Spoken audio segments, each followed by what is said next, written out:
Voilà, béni soit le Seigneur. Content de cet après-midi de nous retrouver ici bien dans l'église d'Avignon pour pouvoir faire notre émission Parole de vie. Donc je vous salue à tous dans le nom précieux de notre Seigneur Jésus-Christ. Aujourd'hui, notre invité, c'est notre frère Isaac Castro. Je crois de tout mon cœur qu'il est venu nous apporter cette étude dans laquelle il va nous faire un très grand bien. Voilà, d'habitude, cette émission est tournée dans un coin, on va dire, plus restreint, où on est dans la maison, où on est dans chacun chez soi, on le fait souvent en direct sur Internet.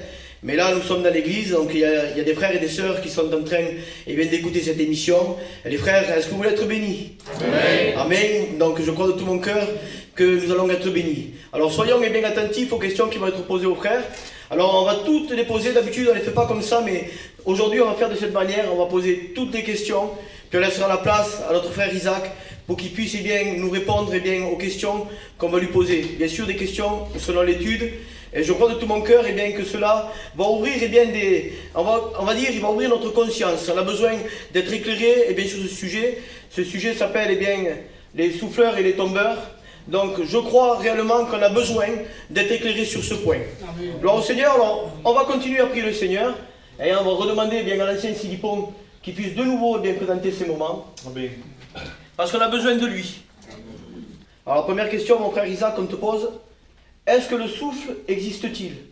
Si oui, qui a soufflé? Que produit le souffle? Est-ce qu'il y a un rapport avec les tombeurs? Et est-ce qu'il y a un rapport avec la Bible? Alors mon frère, nous te laissons toute la place pour que tu puisses nous expliquer un peu toutes ces questions que nous t'avons posées. Amen.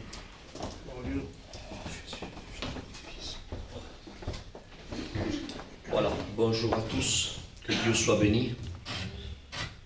C'est encore un bonheur de se réunir autour de la parole de Dieu. Alors, bien sûr, Antonio m'a posé ces questions, mais c'est pas moi qui va vous répondre. Il me les pose à moi, mais ça va être la parole de Dieu qui va me répondre.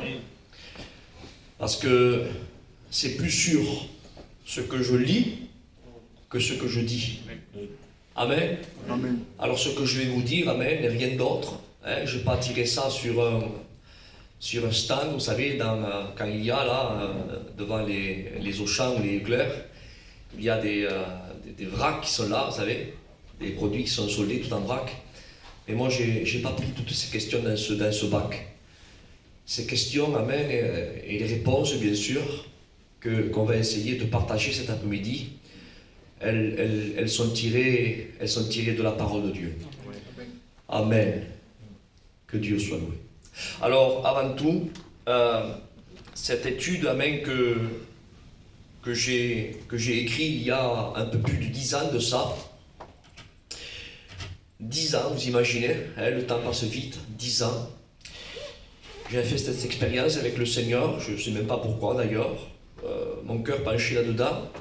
Et j'ai fait ces quelques notes il y a plus de 10 ans de ça. Et je commence à les apporter récemment, il n'y a pas très longtemps. Vous imaginez 10 ans. Comme quoi il y a des temps de Dieu. Que Dieu soit béni. Amen. Et pour cela, je voudrais bien sûr ouvrir la Bible avant toute chose. Amen, parce qu'il y a eu des questions qui ont été posées. Est-ce que le souffle existe-t-il? Grosso modo, c'est ce qu'il m'a dit. Est-ce que, si oui, que produit le souffle? Est-ce que ça a un rapport avec les tombeurs? Est-ce que le souffle fait tomber? Alors, je réponds à Antonio, amen, et on va bien sûr interroger la parole de Dieu et que la parole de Dieu, amen, nous réponde cet après-midi. Alors pour cela, on ouvre la Bible, amen, dans le deuxième livre de Timothée, pour celui et celle qui a la parole, au chapitre 3 et au verset 16. Verset 3, chapitre 3, pardon, et verset 16. Écoutez, 2 Timothée 3, 16. Écoutez ce que dit Paul. Il dit toute écriture, pas seulement une petite portion, toute écriture, amen, est inspirée de Dieu. Amen. Et utile pour enseigner, pour convaincre, pour corriger, pour instruire dans la justice, afin que l'homme de Dieu soit accompli et propre à toutes bonnes œuvres.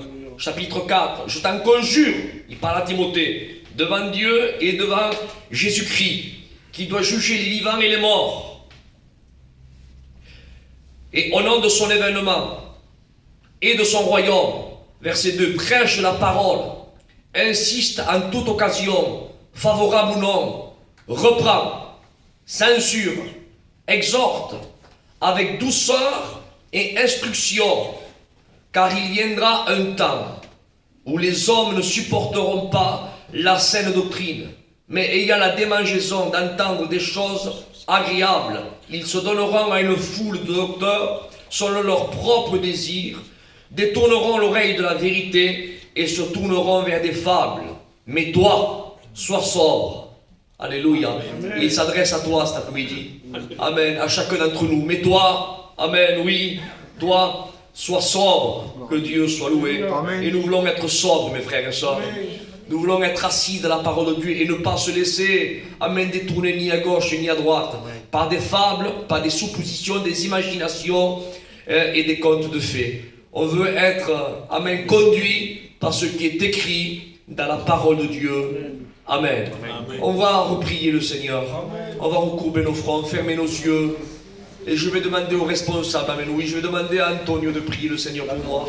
Et je voudrais que cet après-midi, tu puisses dire à Dieu, Seigneur, cet après-midi, je voudrais réellement avoir l'oreille du disciple. Je voudrais comprendre ta parole, Seigneur. Que mon esprit ne soit pas, Seigneur, confus.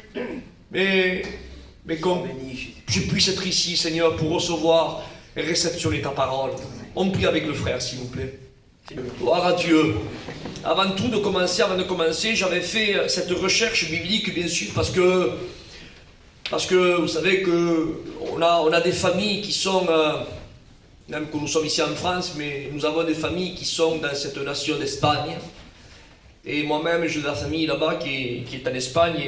Et ce pays-là, l'Espagne, aujourd'hui, bien sûr, moins. On va dire que ça s'est atténué. Mais il y a quelques années de ça, ce pays avait été bien sûr mouvementé par cette nouvelle doctrine qui est le souffle et les tombeurs. Et bien sûr, il y a de la famille là-bas et de la famille ici, donc il y avait des coups de téléphone. Et bien sûr, il y avait des faibles, bien sûr. Quand je dis des faibles, ce sont des chrétiens qui sont en manque de connaissances bibliques. Et alors donc, bien sûr, ils se disaient, mais là-bas ils le font, pourquoi ici non? Est-ce que là-bas ça va pas? Est-ce que ici ça va pas? Est-ce que c'est eux qui ont raison? Est-ce que c'est nous qui avons tort? Enfin bref, et par rapport à tout cela, c'est comme ça, bien sûr, que ces quelques notes ont germé dans mon cœur et ça a fait, bien sûr, cette étude que je voudrais vous apporter cet après-midi. Mais bon, comme je vous dis, il y a un temps de Dieu, ça fait il y a que maintenant que je l'apporte. Voilà, Dieu sait tout et Dieu connaît tout. Amen. Alors je commence tout de suite. Alors la question était posée, est-ce que le souffle, bien sûr, existe-t-il dans la parole de Dieu? Donc je vous fais bien sûr cette lecture de ces quelques notes que j'ai fait. J'ai marqué ceci, quelques notes sur ceux qui soufflent et les tombeurs. J'ai marqué ceci, introduction, cette recherche biblique servira à démontrer à travers la Bible. Voyez-vous, et je voudrais que vous souligniez s'il vous plaît. J'ai marqué ceci, introduction, cette recherche biblique servira à démontrer à travers la Bible. À travers la Bible. Je ne veux pas que certaines personnes, en sortant après de cette réunion, disent Isaac a dit, et je prends l'ancien Silipone a dit, Antonio a dit. S'ils prennent la parole, eux ou moi, je vous dis. Alors à ce moment-là, dites, Silipone a dit, Isaac a dit, mais l'étude que je suis en train de vous apporter cet après-midi, je marque bien, je ne dis pas, moi, Isaac, je vous dis. Je commence comme ça, l'introduction de cette recherche biblique démontrera à travers la Bible. Donc c'est plus Isaac, il n'y a plus de nom d'homme qui apparaît là. Ce qui apparaît là, et ce que vous entendez, c'est la Bible, c'est la parole de Dieu.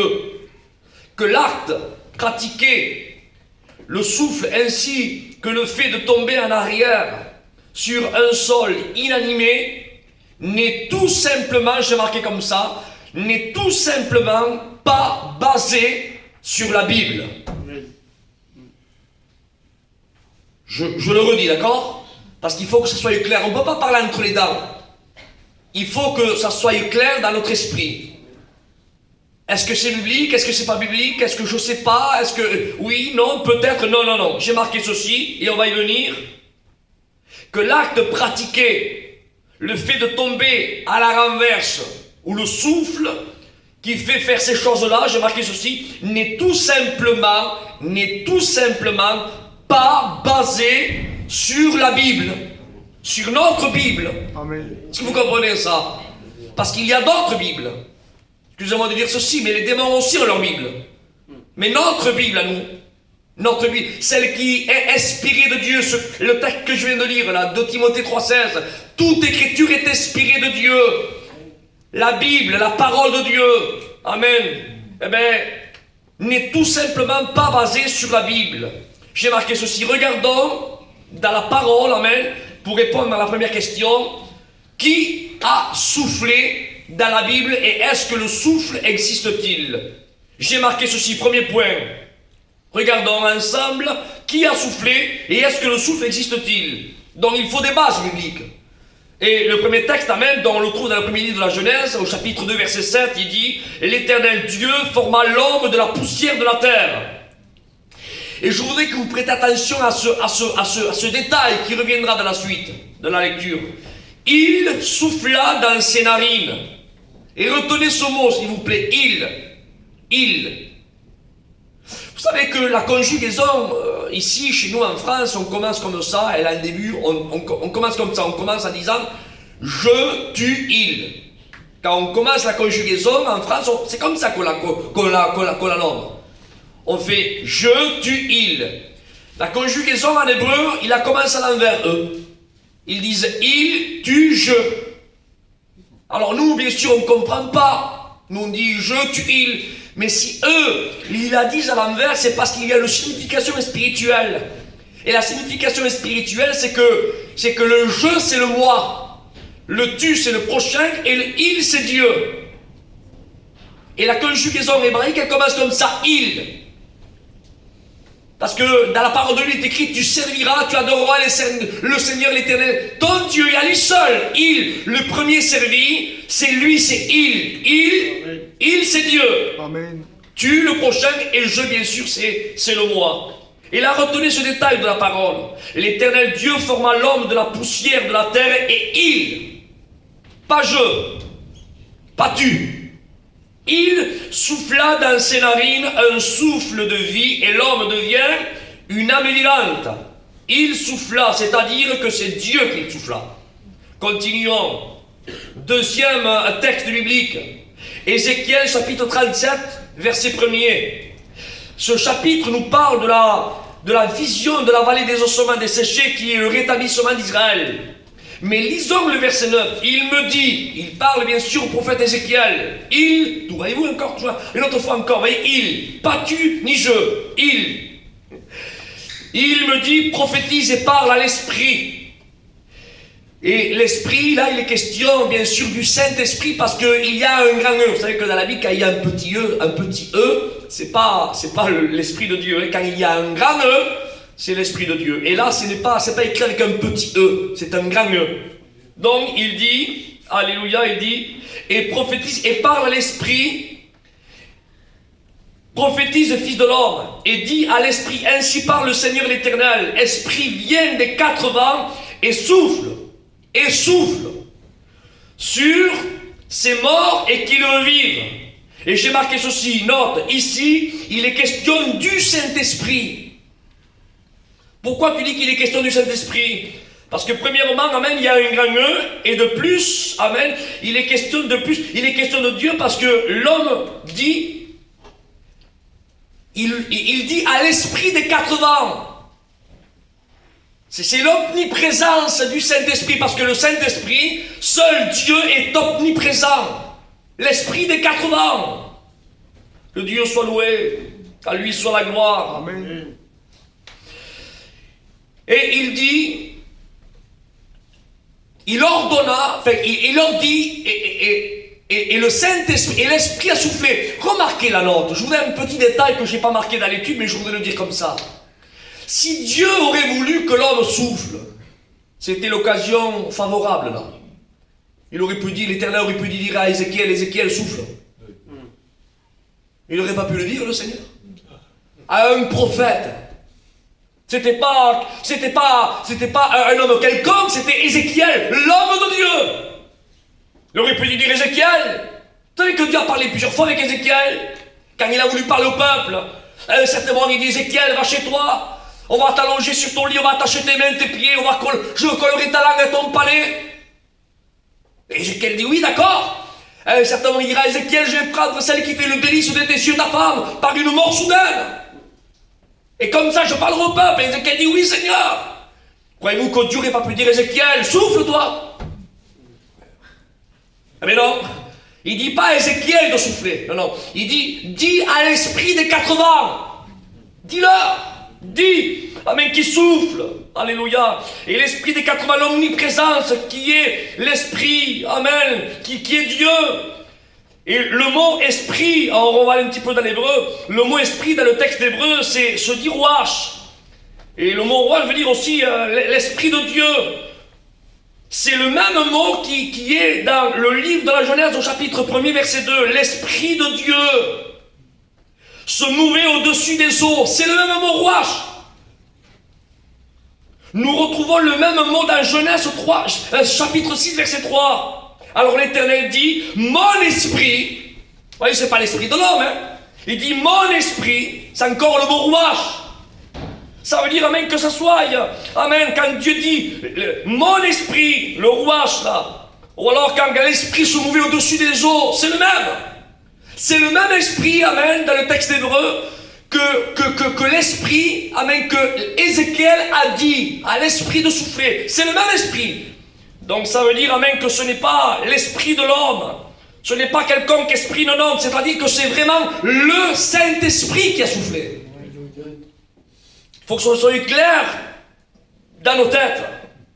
Nous attestons donc, j'ai marqué ceci, que celui qui a soufflé dans la Bible, du prophète, celui qui a soufflé, amen, dans le livre du prophète Ézéchiel, chapitre 37, verset 9, est vraiment, j'ai marqué comme ça, et il n'y a pas de doute, hein, est vraiment le Saint-Esprit, c'est-à-dire Dieu. Amen. Vous n'êtes pas d'accord que le Saint-Esprit est Dieu? Amen. Ben, le Saint-Esprit est Dieu. Amen. Que vous le vouliez ou vous ne le vouliez pas, le Saint-Esprit est Dieu. Le Saint-Esprit est omniprésent, omniscient et omnipotent. Le Saint-Esprit est Dieu. Amen. À l'égal du Père et à l'égal du Fils. Amen.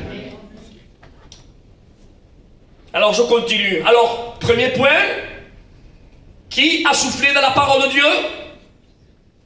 Et l'Éternel, Dieu forma, Genèse 2:7, l'homme de la poussière de la terre, et il souffla dans ses narines. Dieu, j'ai marqué comme ça, Dieu Père souffle. Dieu souffle, mais le Père il est là. Il a la même nature que le Saint-Esprit, le Fils. Donc le Père aussi il est là, il souffle. Mais j'ai décortiqué comme ça, dans Ézéchiel 37, dans la vallée des ossements, j'ai marqué deuxième point, qui c'est qui souffle? Le Saint-Esprit qui est Dieu aussi. Et troisième point, rentrons maintenant dans ce chapitre, ce verset, dans l'évangile de Jean, chapitre 20, verset 22. Après ces paroles, Jésus parle, hein. Après ces paroles, il souffla sur eux et il leur dit, recevez le Saint-Esprit, et retenez encore la note, il, c'est-à-dire Jésus. Amen. Que Dieu soit loué. Amen. Alors j'ai marqué ceci, amen. Les seuls, je réponds à ta question, les seuls qui ont soufflé dans la Bible, c'est Genèse 2:7, Ézéchiel 37:9 et Jean 20:22. C'est-à-dire Dieu le Père, Dieu le Saint-Esprit et Dieu le Fils. Amen. Amen. Dans la Bible, je marquais ceci, les seuls qui ont pratiqué le souffle et le Père, le Fils et le Saint-Esprit, c'est-à-dire Dieu. Amen. Ça, c'est pas des pensées qui me viennent comme ça. Je suis pas Nostradamus, moi. Je ne sors pas des bonbons dans un, je sais pas, ou des textes dans un chocopox. Je suis en train de vous donner des bases bibliques. Je vous dis pas c'est Isaac, c'est la mission Villiers, c'est Philadelphie. Je vous dis pas c'est le comité. Je vous dis Genèse 2:7, Ézéchiel 37:9, Jean 20. Je vous donne des textes bibliques, c'est la Bible qui vous répond. Donc les seuls qui ont soufflé, c'est Dieu le Père, Dieu le Fils et Dieu le Saint-Esprit. Amen. Alléluia. Le souffle de Dieu. Je vous réponds à ta deuxième question. Que produit le souffle de Dieu? Le souffle de Dieu, j'ai marqué ceci, ne fait pas tomber. Point. C'est pas peut-être, je sais pas, ça appartient à Dieu. Écoutez, nous avons, amen, la carte routière du chrétien, c'est la Bible. Amen. Comment le jeune homme rendra pur son sentier? Réponds-moi, ancien, comment? Rien d'autre. Alors Seigneur, si tu nous donnes, amen, ta parole, amen, pour nous diriger, alors, eh bien, il faut qu'on soit à cheval sur ta parole. Et ne pas accepter, amen, on ne doit pas être des tout venants, nous. Ça c'est bon, ça... Non. Comment le jeune homme rendra pur son sentier? Comment? En se dirigeant d'après quelle parole? D'après sa parole. Amen. Alléluia, d'après sa parole. Amen. À qui les disciples ont dit, à qui irions-nous d'autre, Seigneur? Si ce n'est qu'à toi. Amen. Toi seul as les paroles de la vie éternelle. Et nous on veut dire, nous, amen, peuple gitan espagnol, pas avec beaucoup de connaissances peut-être, mais nous on ne suit pas une dénomination. Nous on suit, amen, la parole de Dieu. Il est écrit, on ne s'en détournera ni à gauche ni à droite. J'ai aimé un jour l'expérience que Jimmy avait dit.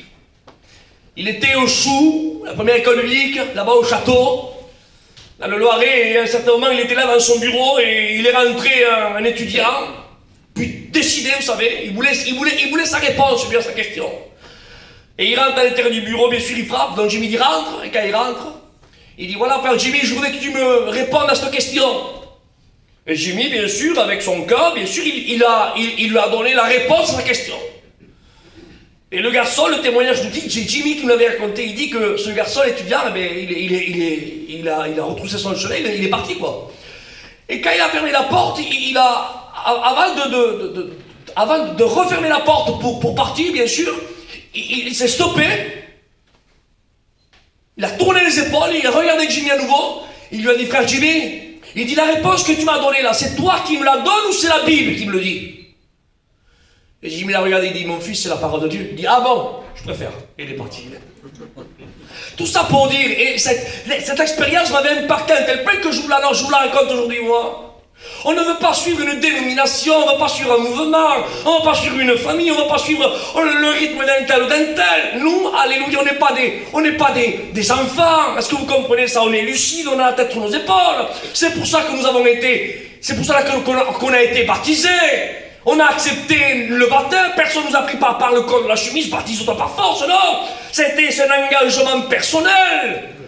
On est lucide, on comprend. Je veux te suivre dans les bons et les mauvais jours, mais je veux suivre qui et quoi. Je veux suivre Jésus, la parole de Dieu. Est-ce que vous comprenez ça? Amen. Et nous voulons nous détourner ni à gauche ni à droite. On veut faire, amen, selon ce qui est écrit dans la parole de Dieu.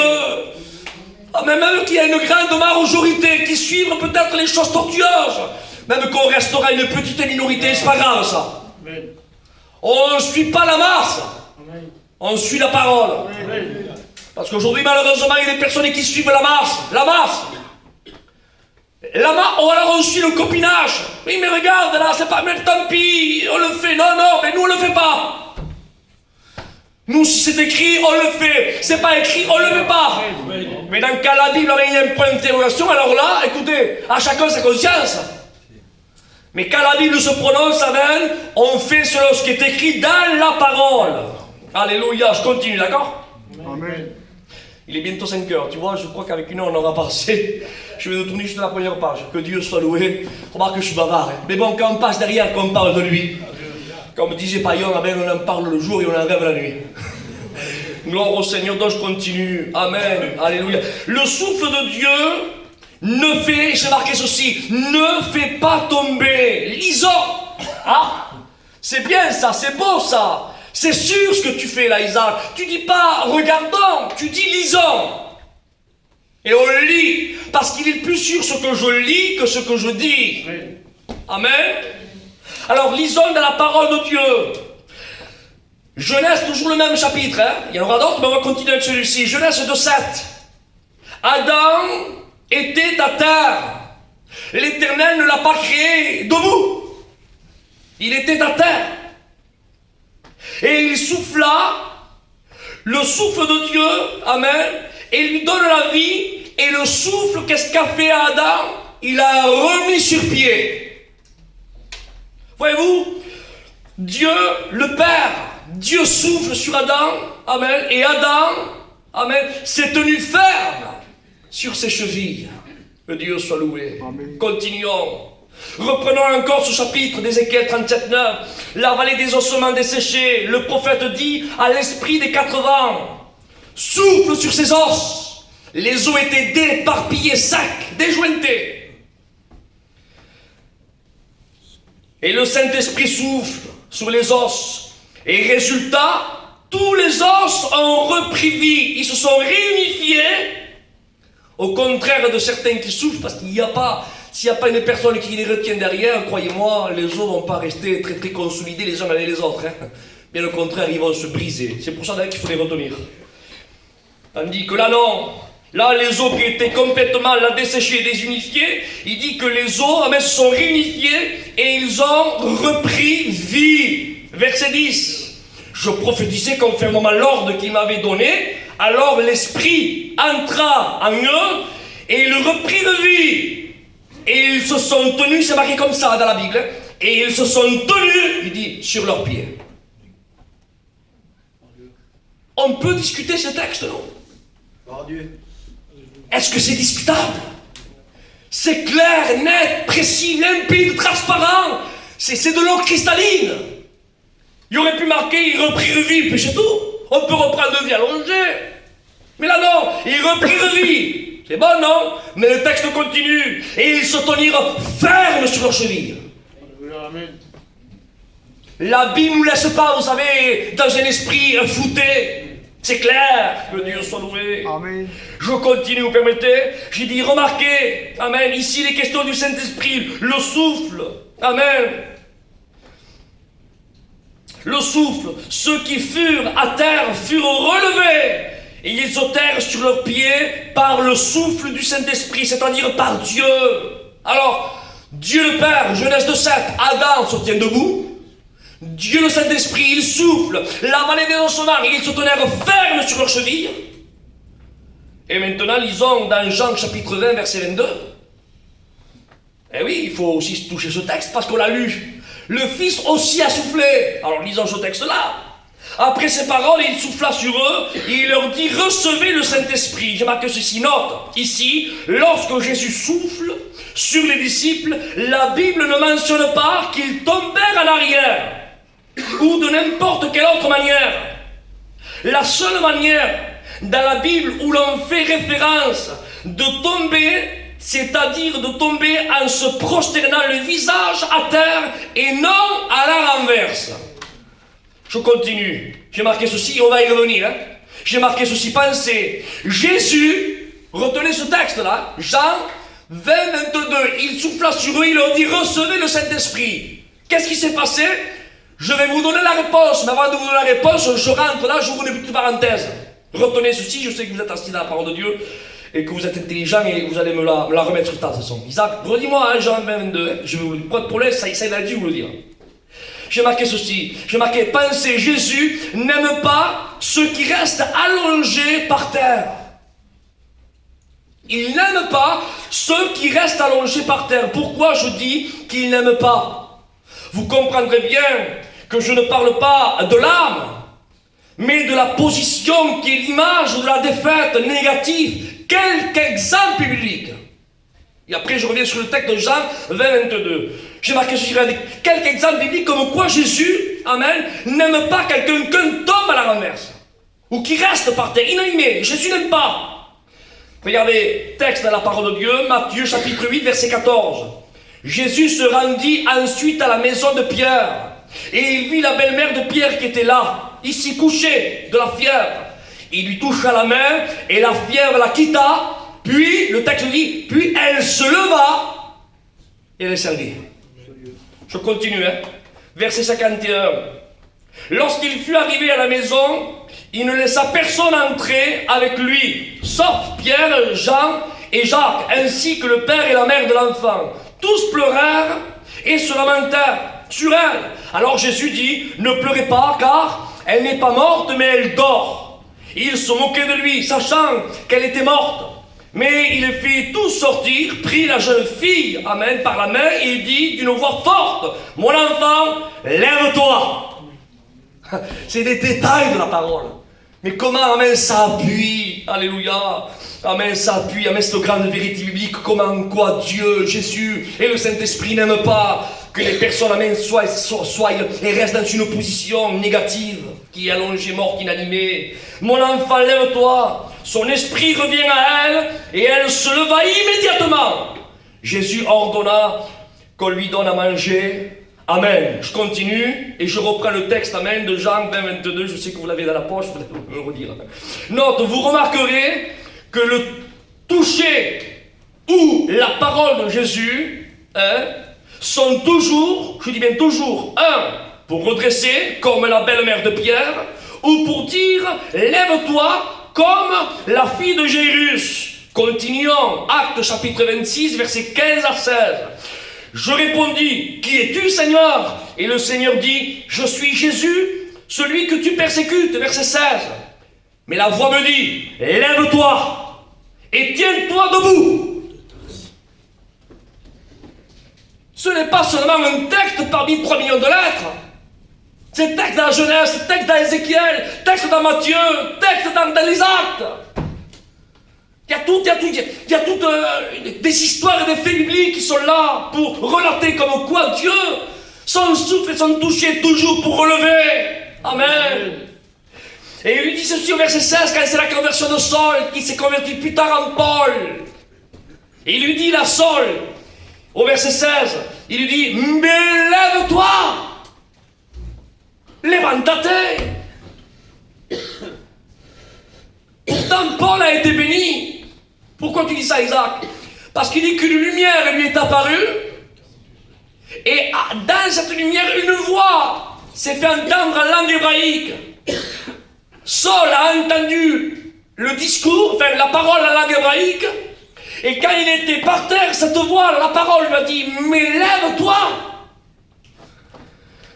Lève-toi et tiens-toi debout, car je te suis apparu pour faire de toi le serviteur et le témoin de ce que tu as vu et de ce que je te montrerai. Amen. Version Martin. On va regarder notre version biblique concernant ce texte. Acte toujours pareil, chapitre 26, versets 15 à 16. Lorsque je dis, qui es-tu, Seigneur? Il nous répondit, je suis Jésus que tu persécutes. Verset 16 et version Martin. Mais lève-toi et tiens-toi sur tes pieds. Là, lève-toi. Mais là, la version Martin dit, mais lève-toi et tiens-toi sur tes pieds.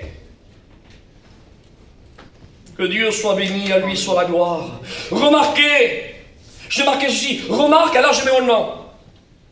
Permettez, ce que j'ai marqué comme ça, j'ai marqué, remarque de votre frère Isaac, voyez-vous, mes frères, Jésus notre Seigneur n'aime pas ceux qui restent à terre. Il veut que l'on reste debout. Amen. Que Dieu soit béni, à lui soit la gloire. Il dit à Saul, mais lève-toi et tiens-toi sur tes pieds. Alors vous pourrez me dire, alors pourquoi, et je reviens là au chapitre 20, 22 de Jean, alors pourquoi, vous me direz, vous à moi, Isaac, alors pourquoi dans Jean chapitre 20, verset 22, Jésus souffla sur ses disciples? Pourquoi? Parce qu'ils ne sont pas tombés ni en avant ni en arrière. Alors pour quelle raison Jésus a soufflé sur eux? Parce que certains souffleurs s'accrochent à ce texte-là. Jésus souffla. Et pour quelle raison Jésus a soufflé? Alors faisons toujours pareil la parole de Dieu. Je ne vais pas vous répondre au moins, on va interroger la parole. Alors Jésus souffla sur ses disciples, et j'ai marqué ceci, tout simplement, pour leur ouvrir l'intelligence. Alléluia, amen. Lisons ensemble ce que j'affirme, ce que je dis. Matthieu chapitre 15 et versets 15 à 16. Pierre prit la parole et dit, explique-nous cette parabole. Explique-nous ceci, explique-nous cela. Il y a un certain moment, Jésus le dit, jusqu'à quand serez-vous sans intelligence? Amen. Jusqu'à quand? Et Pierre prit la parole, explique-nous cette parabole. Jésus dit, vous aussi, il parle de vos disciples là, vous aussi, vous êtes encore sans intelligence. Je vois que ceci remarque. Jésus parle à Pierre et aux autres disciples. Et dans Jean chapitre 20 verset 22, Jésus souffla sur les disciples.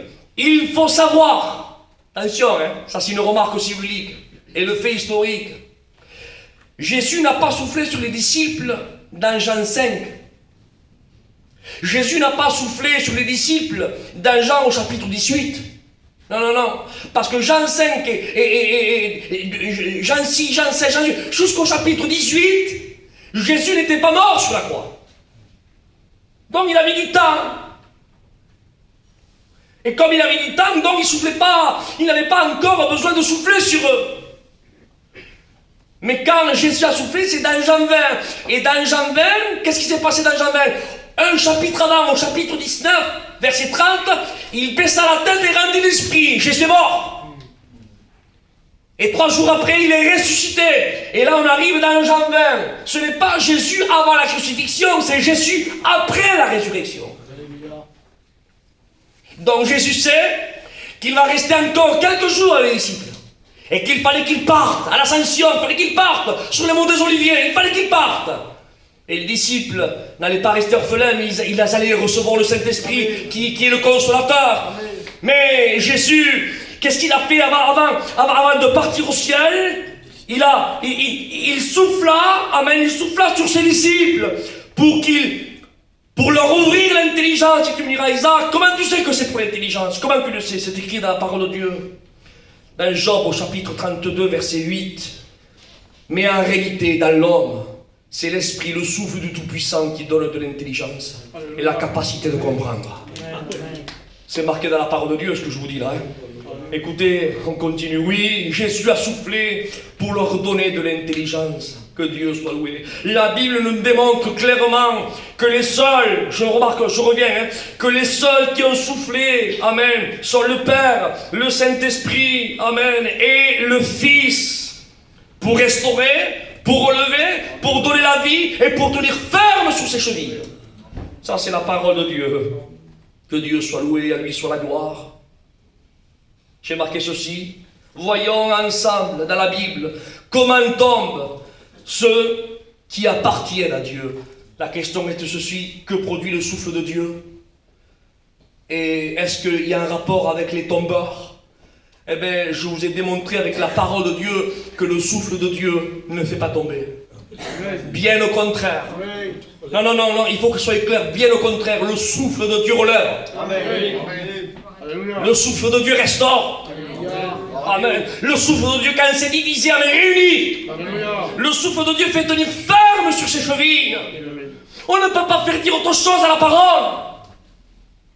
Quand la parole se tait, bon, mais voilà, non, la parole est claire. Que fait le souffle de Dieu? Relève. Que fait le souffle de Dieu? Réunifie. Que fait le souffle de Dieu? Donne la vie. Alléluia, amen. Comment faire dire autre chose à la parole? Oui, mais nous on peut souffler, non, c'est pas marqué dans la Bible. Pierre n'a pas soufflé, Jean n'a pas soufflé, Thomas n'a pas soufflé, André n'a pas soufflé, Philippe n'a pas soufflé, Jacques fils d'Alphée n'a pas soufflé, Thaddée n'a pas soufflé, Jean n'a pas soufflé. Aucun apôtre a soufflé. Aucun prophète a soufflé. Et même là où Dieu aurait pu faire une exception, parce que le moment est approprié, dans la vallée des ossements, Dieu n'a pas dit à Ézéchiel, souffle. Il dit Ézéchiel, dit à l'esprit de souffler. Mais comment est-il possible sortir des textes de leur contexte et dire, ah mais on fera des choses plus grandes que Dieu, nous? J'ai marqué de la perfection de Dieu hier, j'ai parlé. Est-ce qu'on peut faire mieux que le parfait?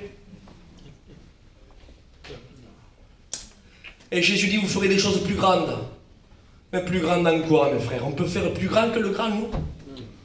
Écoutez, est-ce qu'on peut faire, on peut être plus parfait que le parfait?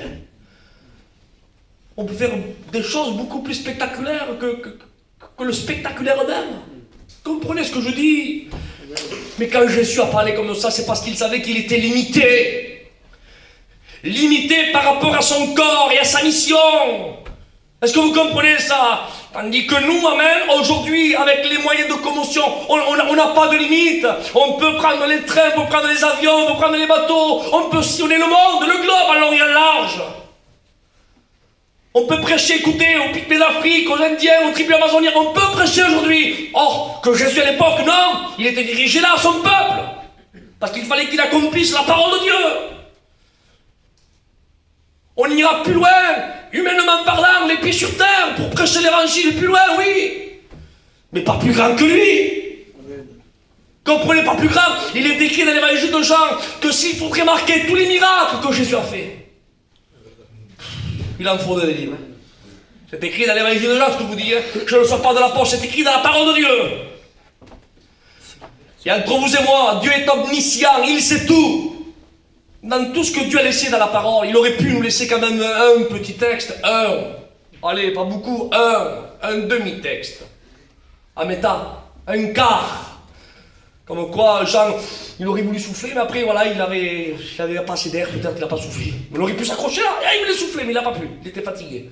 On aurait pu s'accrocher là, non. Ni l'un, ni l'autre, non, il n'y a pas. C'est clair.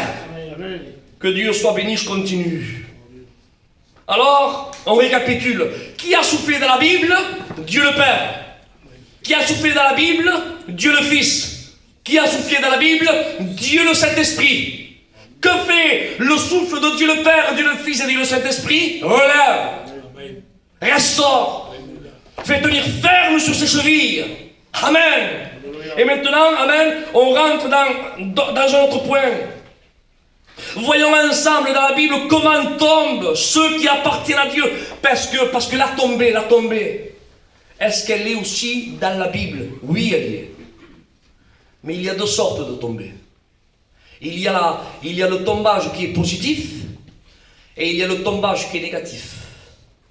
Et regardons ensemble, est-ce que des hommes de Dieu ont tombé dans une position négative qui a plu à Dieu dans la Bible? Est-ce que ça y est? Oui, ça y est. Regardons ensemble. Genèse chapitre 17, verset 1er. Puis Abraham était âgé de 99 ans et l'Éternel apparut et lui dit: je suis le Dieu fort, tout-puissant, El Shaddai. Alléluia. Marche devant ma face et sois intègre. Je mettrai mon alliance entre moi et toi et je te multiplierai, amen, en abondance. Abraham, le texte dit, tomba, c'est marqué comme ça, hein, il dit, mais face contre terre.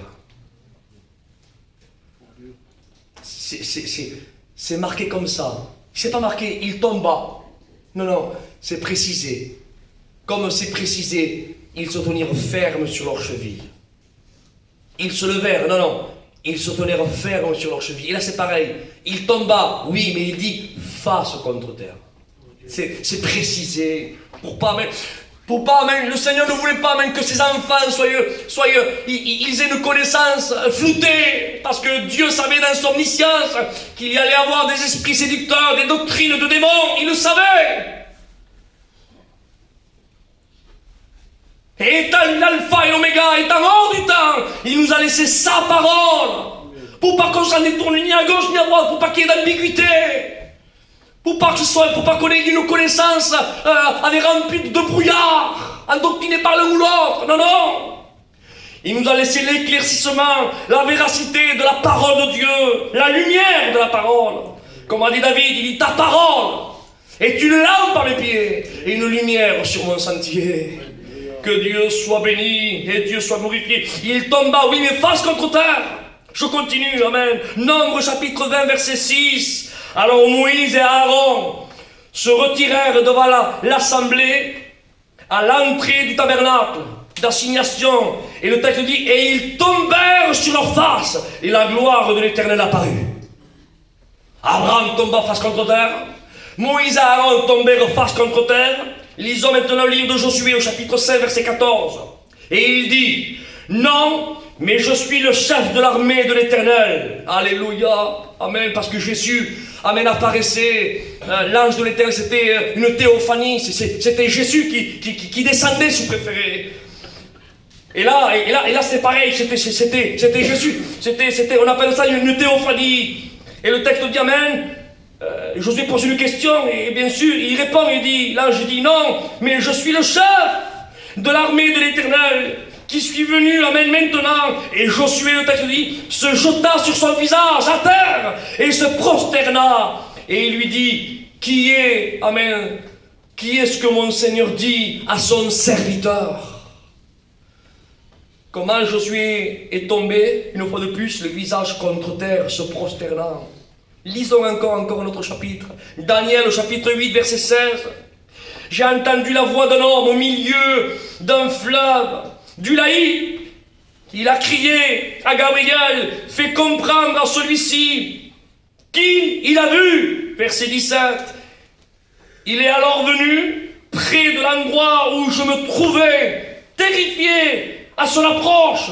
Et Daniel, le texte dit, et je suis tombé le visage contre terre. Une fois de plus. Le visage contre terre. Que ça soit les frères et sœurs, Moïse, Aaron, que ça soit Abraham, que ça soit, amen, Josué, que ça soit Daniel, c'est écrit noir sur blanc. Le visage contre terre. Prosterné, le visage contre terre. Tombé, le visage contre terre. Mais qui était Abraham? Un homme de Dieu. Qui était Moïse et Aaron? Des hommes de Dieu. Qui était Daniel? Un homme de Dieu. Que Dieu soit loué, à lui soit la gloire. Et il me dit, sois attentif, fils de l'homme, car la vision concerne les moments de la fin. Rentrons maintenant dans le Nouveau Testament. 1 Corinthiens chapitre 14, verset 24 à verset 5. En revanche, si tous prophétisent et qu'un non-croyant ou un simple auditeur entre, il est convaincu de péché. Il est convaincu de péché. Retenez bien, c'est important à écouter. Je relis. En revanche, si tous prophétisent et qu'un non-croyant, donc c'est quelqu'un qui n'est pas converti, d'accord avec moi, un non-croyant. Donc un non-croyant rentre. Et un simple auditeur entre. Il est convaincu de péché, le Saint-Esprit, là, le convainc de péché à travers l'écoute de la parole de Dieu, par tous. Il est jugé par tous, verset 25. Ainsi, les secrets de son cœur sont dévoilés.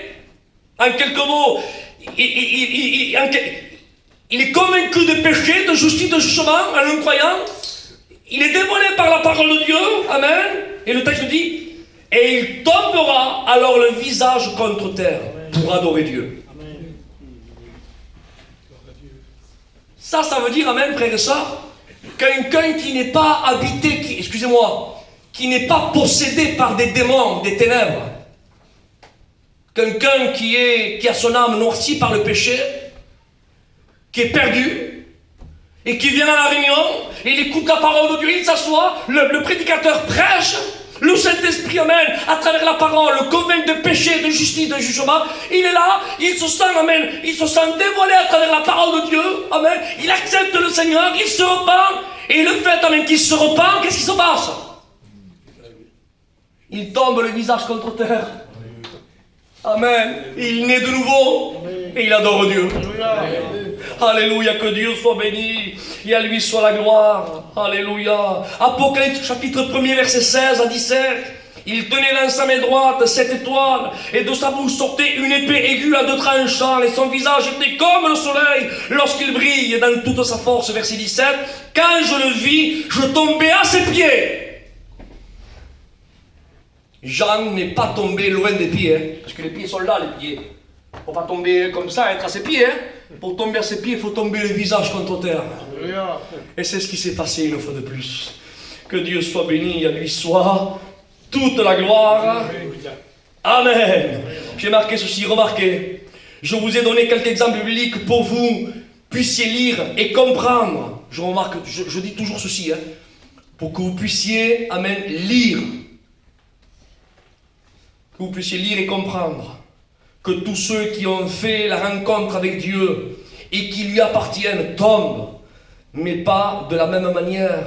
Ils tombent tous face contre terre et se prosterne. Amen. Lisons maintenant ensemble ceux qui tombent à la renverse. Prenons quelques exemples bibliques, parce que le fait de tomber à la renverse, est-ce que ça lié aussi dans la parole de Dieu? Est-ce qu'il y en a? Ben, la Bible aussi nous parle des personnes qui tombent aussi en arrière.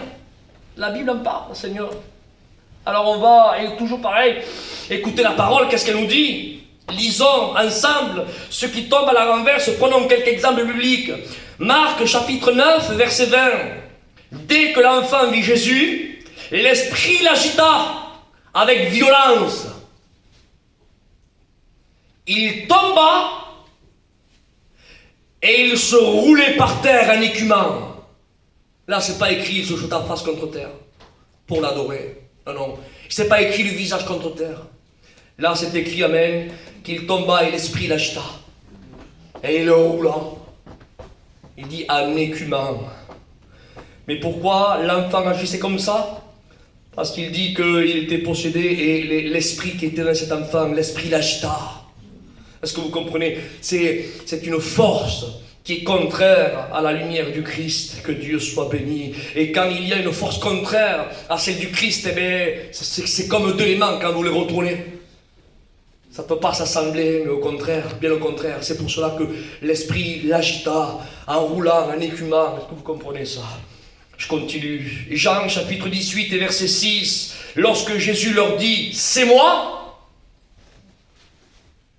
au jardin de Gethsémane, quand ils se sont regroupés plus de 600 hommes, une cohorte avec des bâtons, des lampes et des lanternes, lorsque Jésus dit « C'est moi », parce qu'ils disent « Nous cherchons Jésus de Nazareth », Jésus dit « C'est moi ». Il est marqué ceci, Jean 18, 6, lorsque Jésus leur dit « C'est moi », ils reculèrent. Marqué comme ça, hein. Ils reculèrent, écoutez, et tombèrent par terre. C'est pas écrit encore tomber face contre terre. Ils tombèrent, et quand on tombe en reculant, excusez-moi, et quand on tombe en reculant, on va tomber par terre, hein, face contre terre. On tombe comment? La logique veut en arrière. Note, les soldats, et j'ai marqué ceci, les soldats, ainsi que Judas, ne tomba pas face contre terre, parce qu'il ne leur appartenait pas à Jésus. Les soldats sont tombés à la renverse, et j'ai marqué ceci, et Judas aussi. Parce que Judas a signalé qui était l'agneau de Dieu par un baiser. Il faisait partie de ceux qui venaient se saisir de Jésus le traître. Et rappelez-vous que quelques versets avant, il est écrit amen, que Satan entra en Judas. Lorsqu'il eut trempé le morceau de pain, il dit « Et Satan entra en Judas ». Ça veut dire amen, que Judas ne faisait plus partie de Jésus. Il ne faisait plus partie de l'équipe de Jésus, je dis ça comme ça. Il faisait partie de l'équipe adverse, de l'adversité. Et lorsqu'amen, les 600 hommes tombent à la renverse, Judas aussi, lui aussi, a reculé, tombé en arrière. Que Dieu soit béni, à lui soit la gloire, que Dieu soit glorifié. Je continue. Actes chapitre 5, verset 5. Quand Ananias entendit ces paroles, il tomba, et le texte dit, et expira. Hein? Ce fameux couple Ananias et Saphira. Il dit, il tomba et expira. Une grande crainte s'empara de tous ceux qui l'apprirent. Note, ici Ananias et sa compagne Saphira ne tomba pas sa compagne non plus ne tomba pas face contre terre. Ce mot dans la parole n'apparaît pas. On ne peut pas dire quelque chose qui n'est pas écrit. Ananias et Saphira étaient un couple amen, qui servait Dieu. Mais il y a eu de la magouille dans leur cœur, de la tricherie. Ils ont camouflé, ils n'ont pas été purs devant Dieu avec les frères. Ils ont voulu paraître quelque chose qui n'était pas. Et parce qu'ils ont persisté là dans leur erreur et dans leur magouille, et ils ont resté fermes dans leur mensonge. Alors le texte dit qu'ils tombèrent et expirèrent. Mais ce n'est pas écrit ils tombèrent face contre terre. Quand c'est question d'Aaron, souvent sacrificateur, il tomba face contre terre. Quand il est question de Moïse, celui qui parle bouche à bouche avec Dieu, il tomba face contre terre. Quand il est question d'Abraham, père de la foi, il tomba face contre terre. Quand il est question de Daniel, celui que l'Éternel a délivré des lions, il tomba face contre terre. Quand il est question de Josué, mais le conquérant de l'Éternel, celui qui a conquis 31 rois et qui a introduit le peuple à Canaan, il tomba face contre terre. Là c'est écrit, hein, tomba face contre terre, contre terre, contre terre, contre terre. Et quand il est question de cet enfant qui était possédé, il n'est pas écrit là, tomba face contre terre, non, il roula en écumant. Les 600 hommes ainsi que Judas, ils tombèrent en reculant. C'est pas écrit non plus face contre terre. Ananias et Saphira, ils ont magouillé, c'est pas écrit là. Il tomba face contre terre, non. C'est marqué, il tomba et expia. On continue, Actes chapitre 22, verset 6. J'étais en chemin, une fois de plus, c'est des questions de Saul. Il dit, j'étais en chemin et j'approchais de Damas quand tout à coup, vers midi, une grande lumière venue du ciel resplendit autour de moi, verset 7. Je suis tombé par terre et j'entendis une voix qui me disait, Saul, Saul, pourquoi me persécutes-tu? Là, il faut qu'il y ait quand même un éclaircissement. Hein? J'ai marqué ceci, note. Nous ne devons pas oublier qu'à ce moment-là, Saul avait reçu des lettres pour arrêter les chrétiens. Lire Actes chapitre 9, verset 2. Encore une fois, il ne tombe pas face contre terre. Et vous pourrez donc vous apercevoir qu'il n'appartenait pas encore à ce moment-là à Jésus. On peut donc en conclure que tous les hommes qui tombent face contre terre appartiennent et s'humilient devant la présence de Dieu. De plus, lorsque une personne tombe face contre terre, la Bible le précise.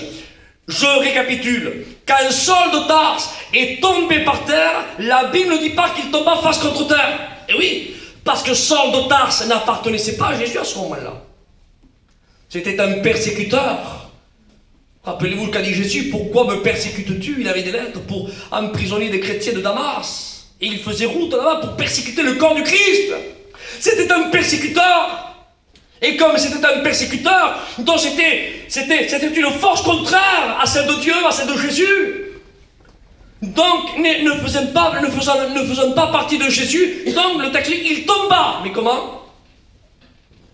Pas face contre terre. Retenez, s'il vous plaît, soulignez-le. Ce n'est pas Paul qui est tombé. C'est Saul qui est tombé. Je le redis, c'est pas Paul qui est tombé. Paul, c'est celui, amen, qui est né de nouveau. Saul, c'est le religieux persécuteur de l'église de Jésus. Et celui qui est tombé, c'est pas Paul, c'est Saul. Jésus n'a pas dit à Paul, Paul, pourquoi me persécutes-tu? Mais Jésus a dit à Saul, Saul, Saul, pourquoi me persécutes-tu? On continue, que Dieu soit béni. 1 Samuel chapitre 4, verset 18.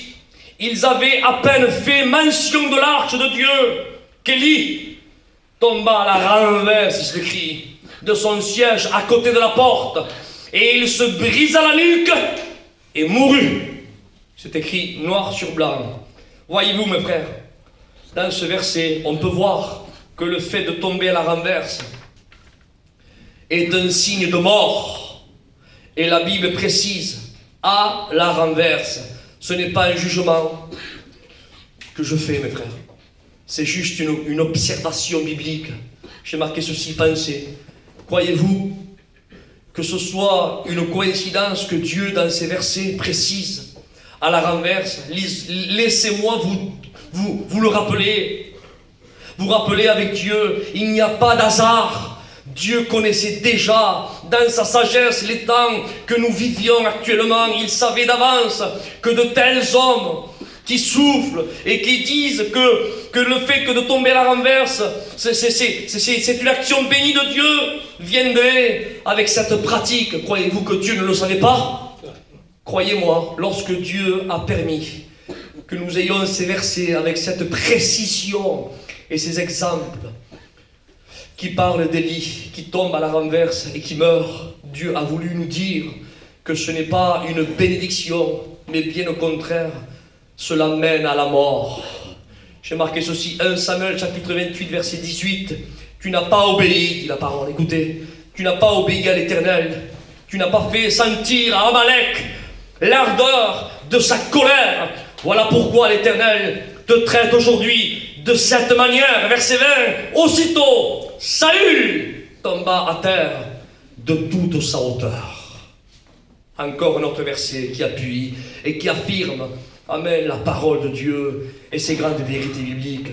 J'ai marqué ceci, remarque, je dis ceci, je prie Dieu, j'ai marqué ceci, remarque, encore une fois, la Bible nous dit pas que Saül tomba face contre terre.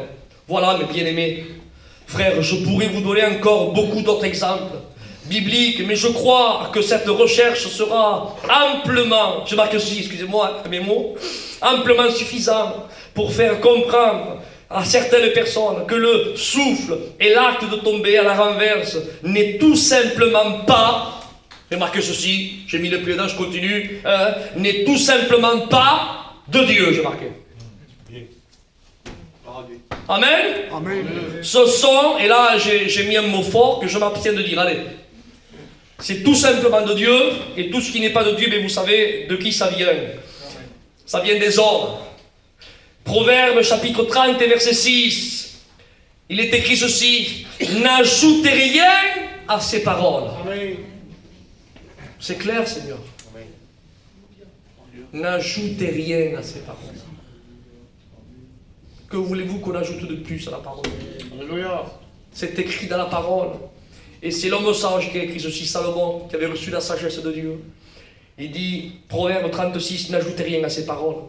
Apocalypse chapitre 22, verset 18, l'esprit et l'épouse disent viens, et que celui qui entend dise viens, et que celui qui a soif, amen, vienne, et que celui qui veut de l'eau, de la vie, prenne gratuitement. Verset 18, je le déclare à toute personne qui écoute la parole de la prophétie de ce livre, si quelqu'un y ajoute quelque chose, Dieu, amen, lui ajoutera les fléaux qui sont décrits dans ce livre. Ne retranchez rien et n'ajoutez rien, que Dieu soit béni. La Bible nous dit bien de ne rien ajouter. Elle est la parole sainte de Dieu. Et je terminerai avec un exemple merveilleux, d'un témoignage bien sûr réel, qu'on a vécu, que nos anciens ont vécu, qu'on a entendu et qu'on continue encore amen, de vivre. Amen, sur cette belle expérience qui est notre mission. J'ai marqué ceci. Je terminerai avec cet exemple de notre belle mission Vie Lumière. Aujourd'hui, elle a plus de 70 ans d'existence. Amen. Elle a évangélisé plus de 54 nations. Elle est toujours debout. Pourquoi? Amen. Parce qu'elle a fait, amen, selon ce que Acte 2, 42, il est écrit, ils persévérèrent, comment? Dans l'enseignement des apôtres. Amen.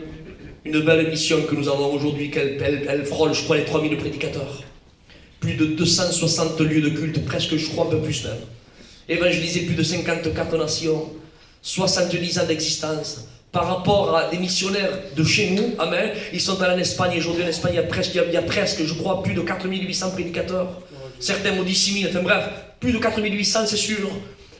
Plus de 1200 églises. École biblique, imaginez, là-bas à Moscou. École biblique, là-bas en Italie. École biblique, là-bas en Hongrie. Seigneur, 54 nations, même en Afrique, on est allé aussi évangéliser. 54 nations, mais pourquoi ça marche? Pourquoi ça marche? Pourquoi ça marche? Parce qu'il est écrit dans Acte 2, 42, ils persévérèrent dans l'enseignement des apôtres. Frères et sœurs, amis, on ne change pas une équipe qui gagne. Ça marche comme ça. Continuons. Arrêtons avec le mystique.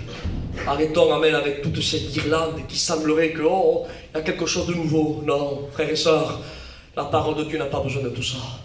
La parole de Dieu, elle se suffit d'elle-même. Et que Dieu soit béni. Je fais encore d'autres lectures, je prie le Seigneur.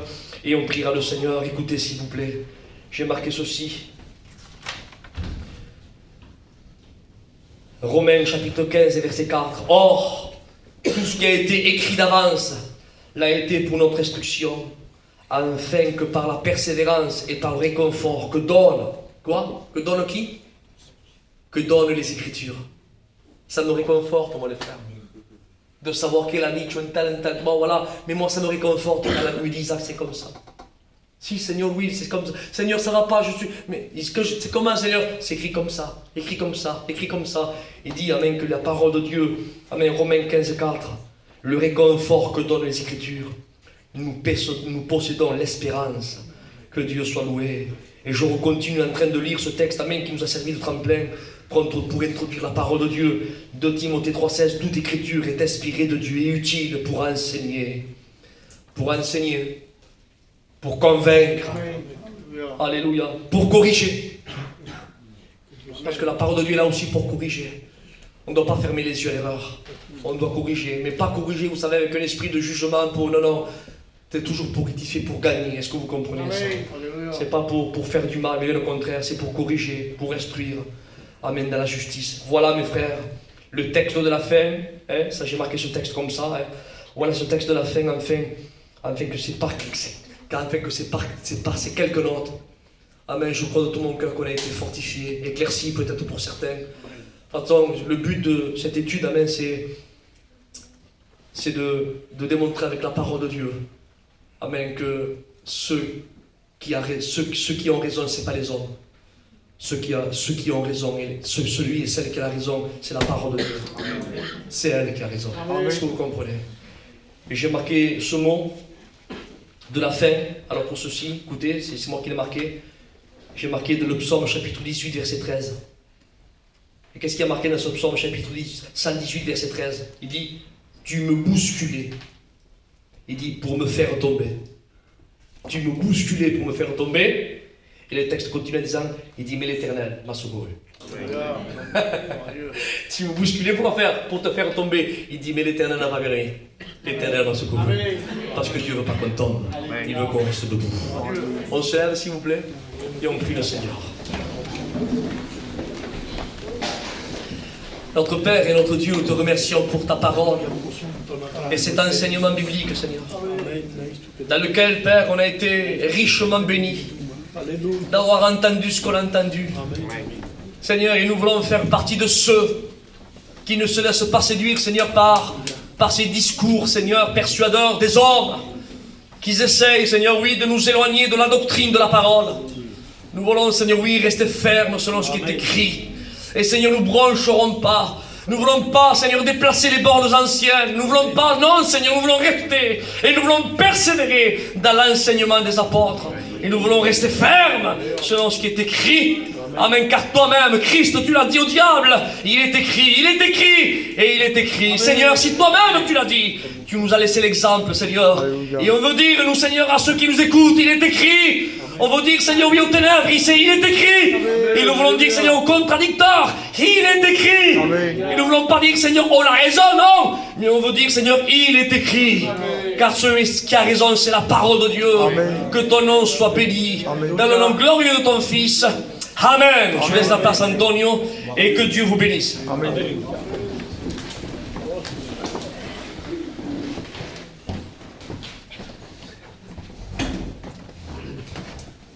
Amen. Béni soit Dieu. Que Dieu soit béni à travers cette étude. Je crois que c'est important. Vous savez, c'est le but juste pour nous édifier. Que Dieu soit béni et glorifié. Vous savez, je me suis réjoui et nous avons tous besoin de savoir, de grandir en Dieu. Et que Dieu soit béni. Amen. Voilà, pour les annonces, j'aimerais appeler Antonio pour ces annonces de parole de vie. Que Dieu le bénisse. Amen. Gloire au Seigneur, que Dieu soit béni et glorifié. Est-ce que vous êtes réjouis de cet après-midi? Amen. Et bien voilà, simplement vous dire que notre émission tire à sa fin. Donc continuez à vous abonner à notre chaîne. Cette émission sera retransmise sur notre chaîne Parole de Vie, Vie et Lumière, qui se trouve sur YouTube. Nous avons aussi une page Facebook dédiée pour cette émission. Tant pis si aujourd'hui, à travers de cette étude, on rentre en guerre avec tous ceux qui souffrent et avec tous ceux qui font tomber les gens. Mais on a compris quelque chose. C'est que la parole de Dieu, elle nous éclaire sur tous les points sombres qu'on peut avoir dans notre esprit. C'est que quand Dieu a soufflé, c'est pour donner vie, pour relever les gens et pour les faire tenir fermes. Ceux qui sont tombés dans la Bible, ce sont des personnes qui sont tombées face contre terre pour adorer Dieu. Et nous avons compris que ceux qui tombent à la renverse, c'est qu'ils ne sont pas animés de l'Esprit de Dieu. Amen. Alors, Église du Seigneur, bien-aimés, qui vont nous suivre depuis Internet, j'espère de tout mon cœur que vous avez compris la parole du Seigneur. Alors, continuez à nous suivre, abonnez-vous à notre chaîne et que Dieu vous bénisse. Amen.